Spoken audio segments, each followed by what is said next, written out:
Welcome back to kids at V M YouTube ಚಾನಲ್ಗೆ. So ಜನವರಿ 14 ಮತ್ತು 15 ಸ್ಟಾರ್ಟ್ ಆಗೋದು ವರ್ಷದ ಮೊದಲನೇ ಹಬ್ಬ ಇರುತ್ತಲ್ವ. ಸೊ ಯಾವತ್ತೂ ನಾವು ಆಚರಿಸಿಲ್ಲ, ಚಿಕ್ಕ ಮಕ್ಕಳವರು ಎಲ್ಲ ಆಚರಿಸಿದ್ವಿ. ಸೊ ಸಿಟಿಗೆ ಹೋದ್ಮೇಲೆ ಇದೆಲ್ಲ ಸೆಲೆಬ್ರೇಷನ್ನು ಅಷ್ಟಾಗಿ ಮಾಡೋಕ್ಕಾಗಲ್ಲ. ನಾವಂತೂ ನಮ್ಮ ಕೆಲಸ ಆಯಿತು ಅಂತ ಹೇಳ್ಬಿಟ್ಟಿದ್ವಿ ಎಷ್ಟು ವರ್ಷ. ಇವಾಗ ಪ್ರತಿ ವರ್ಷದ ಹಾಗೆಯೇ ಈ ವರ್ಷ ಕೂಡ ಬಂದಿರೋದ್ರಿಂದ ನಾವು ಈ ಸರಿ ನಮ್ಮ ತವ್ರ ಮನೇಲಿ ಸೆಲೆಬ್ರೇಟ್ ಮಾಡಬೇಕಾಗಿ ಬಂತು. ಸೊ ನಾಳೆ ದೇವಸ್ಥಾನಕ್ಕೆಲ್ಲ ಹೋಗಿ ಬರೋಣ ಅಂತ ಹೇಳ್ಬಿಟ್ಟು ಅದ್ರ ಹಿಂದಿನ ದಿನವೇ ನಮ್ಮ ಚಿಕ್ಕಮ್ಮ ನನ್ನ ತಲೆಗೆ ಎಣ್ಣೆ ಹಾಕ್ತಾಯಿದ್ಲು. ನನ್ನ ತಂಗಿ ನನ್ನ ಮಕ್ಕಳಿಗೆ ಎಣ್ಣೆ ಹಾಕಿ ಎಣ್ಣೆ ಸ್ನಾನ ಮಾಡೋಣ ಅಂತ ಹೇಳ್ಬಿಟ್ಟು ಚೆನ್ನಾಗಿ ಎಣ್ಣೆ ಹಾಕೊಂಡು ಉಜ್ಕೊಂಡ್ವಿ. ಗಾಳಿಪಟ ಹಾರಿಸೋ ಹಿಡಿದು ಮಕ್ಕಳಿಗೆ ಫಲ ಎರೆಯೋದು, ಹಾಗೆ ನಾವು ಚಿಕ್ಕ ಏಜಲ್ಲಿ ಏನೇನು ಊಟ ಮಾಡಿದ್ವಿ ಎಲ್ಲನೂ ಈ ವಿಡಿಯೋದಲ್ಲಿ ನೀವು ನೋಡ್ಬೋದು.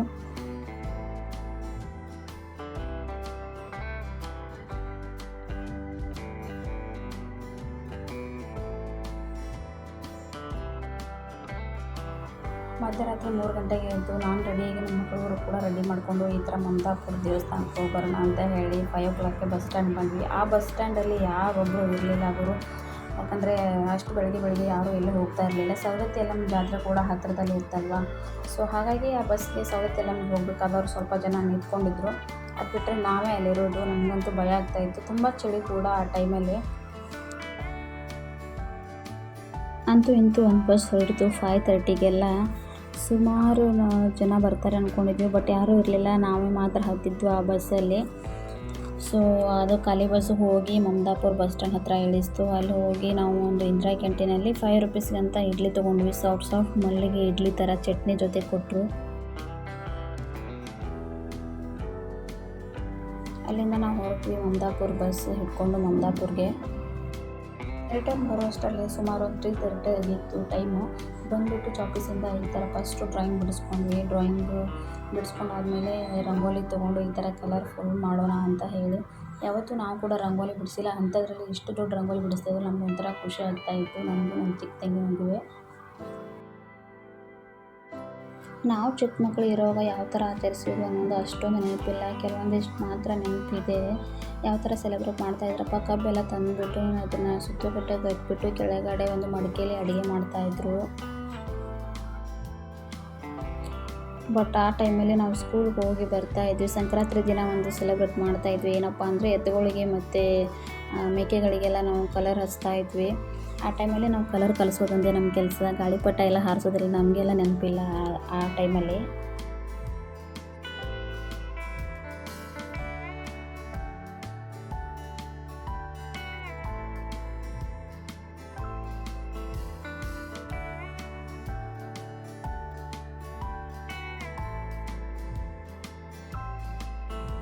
ಇದೇ ವರ್ಷ ನಾವೆಲ್ಲೂ ಸೇರಿದ್ದೀವಿ, ಹಾಗಾಗಿ ಸಂಕ್ರಾಂತಿ ತುಂಬ ಜೋರಾಗಿದೆ ಅಂತ ನಮ್ಮ ಮನೇಲೆಲ್ಲ ಹೇಳ್ತಾಯಿದ್ರು. ಅದಲ್ಲದೆ ಚಿಕ್ಕ ಮಕ್ಕಳು ಎಲ್ಲರೂ ಇದ್ದಾರೆ, ಪುಟಾಣಿ 4-5 ಜನ ಮಕ್ಕಳು. ರಂಗೋಲಿದು ಒಂದು ಭಾಗ ನಾವು ವಹಿಸ್ಕೊಂಡಿದ್ವಿ. ನಾನು ನನ್ನ ತಂಗಿ ಕಾಂಪಿಟೇಷನ್ ಟೈಪ್ ಮಾಡ್ಕೊಂಡಿದ್ವಿ ಅದನ್ನೆಲ್ಲ.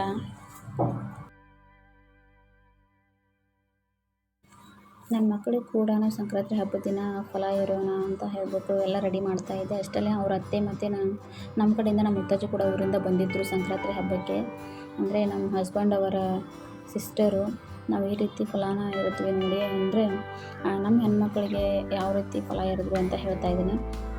ಒಂದು ಚೊಂಬಿನೊಳಗಡೆ ಕಬ್ಬಿನ ಚೂರುಗಳನ್ನ, ಎಳ್ಳು, ಬೆಲ್ಲ ಮತ್ತು ಸಕ್ಕರೆ ನಾಣ್ಯಗಳನ್ನು ಹಾಕಿಬಿಟ್ಟು ತುಂಬಿ, ಹಾಗೆ ಮಕ್ಕಳ ನೆತ್ತಿ ಮೇಲೆ 3 ಬಾರಿ ಸುರಿದ್ರು.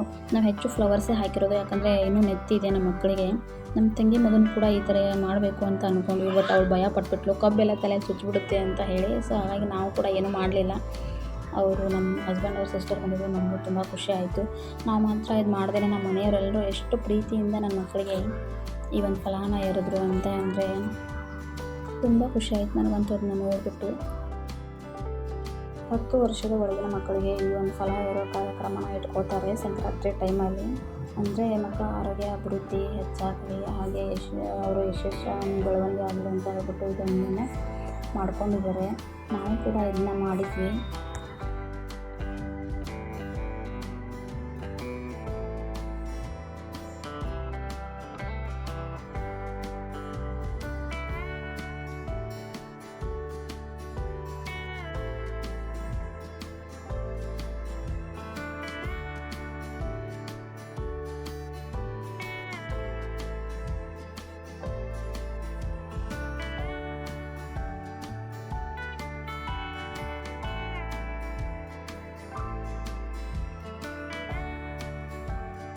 ಸಂಕ್ರಾಂತಿ ಅಂದರೆ ನಮ್ಮೂರು ಸೈಡಲ್ಲೆಲ್ಲ ನೈಟು ಎಳ್ಳು ಬೆಲ್ಲನ ತೊಗೊಂಡು ಮನೆ ಕೊಟ್ಕೊಂಡು ಎಳ್ಳು ಬೆಲ್ಲ ತಿಂದು ಒಳ್ಳೇದು ಮಾತಾಡಿ ಅಂತ ಹೇಳ್ಬಿಟ್ಟು ಎಳ್ಳು ಮತ್ತು ಬೆಲ್ಲನ ಬೀರು ಬರ್ತಾರೆ ಹೋಗಿ.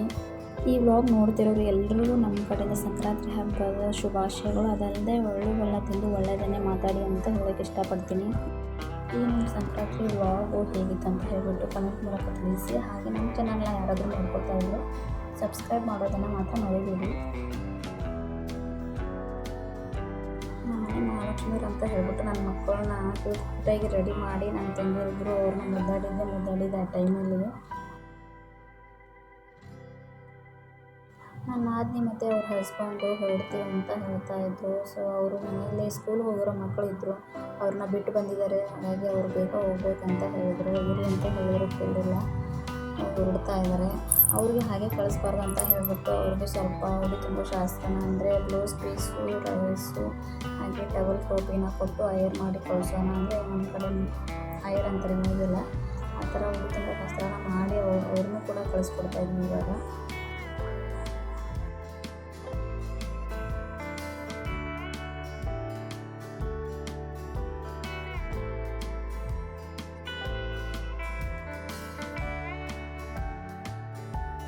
ನಾವು ಚಿಕ್ಕ ಮಕ್ಕಳು ಇರುವಾಗ ನಮಗೆ ನಮ್ಮನೆಯವರೆಲ್ಲ ಯಾವ ಥರ ಅಡುಗೆ ಮಾಡಿ ಕೊಡ್ತಾಯಿದ್ರು ಅಂತ ನೋಡಿ ಇವತ್ತು ಇದೆ ಎಲ್ಲನೂ ನಾನೇ ಅಡುಗೆ ಮಾಡಿರೋದು.